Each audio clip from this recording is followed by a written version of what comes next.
In the Shaolin Temple, there are three kinds of men: students, disciples, and masters.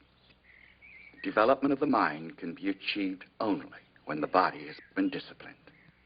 To accomplish this, the ancients have taught us to imitate God's creatures. This is Shun, master of the white crane system. From the crane, we learn grace and self-control. The snake teaches us suppleness and rhythmic endurance. The praying mantis teaches us speed and patience. And from the tiger, we learn tenacity and power.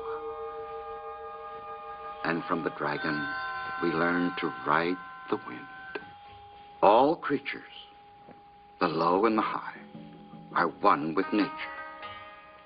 If we have the wisdom to learn, all may teach us their virtues. Between the fragile beauty of the praying mantis and the fire and passion of the winged dragon, there is no discord.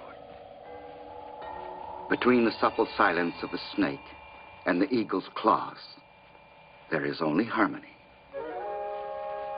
As no two elements of nature are in conflict, so when we perceive the ways of nature, we remove conflict within ourselves and discover a harmony of body and mind in accord with the flow of the universe. It may take half a lifetime to master one system.